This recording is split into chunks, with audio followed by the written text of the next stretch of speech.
నిహారిక చైతన్య జొన్నలగడ్డతో విడిపోయిన తర్వాత తన జీవితంలో జరిగిన ఒక పెద్ద శుభవార్త గురించి పంచుకుంది. అయితే తనకి 2019లో పెళ్ళయింది. ఆ తర్వాత 3 ఏళ్ల పాటు కాపురం చేసిన తర్వాత చాలా రూమర్స్ అయితే వచ్చాయి. వాళ్ళిద్దరు విడిపోయారని, మెగా ఫ్యామిలీలో మళ్ళీ ఆహ్, మెగా ఫ్యా ఇంకొక విడాకులు ఇచ్చాయని ఇలా రకరకాలుగా వార్తలు వినిపించాయి. అయితే ఇక వాటన్నిటిని కూడా నిజం చేస్తూ వాళ్ళు కూడా ఆఫీషియల్‌గా విడాకుల్ని డిక్లేర్ చేసేసారు.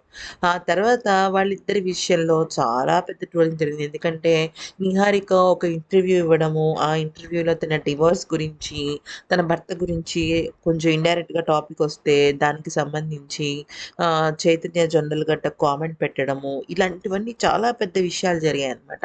ఆ తర్వాత కొన్నాళ్ళకి అంటే చైతన్య జొన్నలగడ్డ తన భార్య అంటే నిహారికతో విడిపోయిన తర్వాత ఒక ప్రశాంతమైన వాతావరణంకెళ్ళి, ఇప్పటికి నేను నా ప్రశాంతతని ఎంజాయ్ చేస్తున్నానని చెప్పటం, ఇలాంటివి చాలా జరిగాయి. అయితే ఇక నిహారిక కూడా పెళ్లి ప్రస్తావన తీసుకురావటం కానీ, పెళ్లి చేసుకుంటానని అనడం కానీ ఏమీ లేదు. తన ఫ్రెండ్స్‌తో, తన ఫ్యామిలీ మెంబర్స్‌తో లైఫ్‌ని హ్యాపీగా ఎంజాయ్ చేస్తుంది. అయితే ఇక తాజాగా ఒక పెద్ద విషయం ఏంటి అంటే, నిహారిక తన డివోర్స్ తర్వాత ఎక్కడా కూడా పెద్దగా నటించలేదు.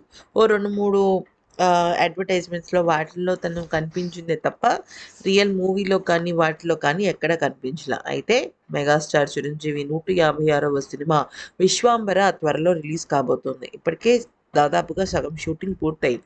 అయితే మిగతా సగం షూటింగ్ పూర్తయ్యి, ఇక ఈ ఏడాది చివరిలో కానీ రిలీజ్ అవ్వబోతుంది. అయితే 'విశ్వాంబర'లో సాయి ధరమ్ తేజతో పాటుగా నిహారిక కొణిదెల కూడా యాక్ట్ చేయబోతుందట. అయితే ఈ చాలా ఏళ్ల తర్వాత అంటే దాదాపుగా కొన్ని ఏళ్ల తర్వాత తను అంతకు మునుపు సినిమాలో నటించింది కానీ, అది చాలా క్యామియో రోల్. జస్ట్ ఒక 1 మినిట్ కూడా ఉండదు దానిలో. కానీ 'విశ్వాంబర'లో మాత్రం తనకొక మంచి రోల్ పడిందంట. అయితే చాలా రోజుల తర్వాత నేను మళ్ళీ పెద్ద డాడీ దానిలో చేస్తున్నాను అని చెప్పేసి తను ఇన్‌స్టాగ్రామ్‌లో పోస్ట్ చేసింది. అయితే త్వరగా మేమందరం కూడా మిమ్మల్ని చూడాలనుకుంటున్నాము. మా మెగా బాస్‌ని కూడా చూడాలనుకుంటున్నాము అనేసి ఫ్యాన్స్ అయితే కామెంట్స్ పెడుతున్నారు.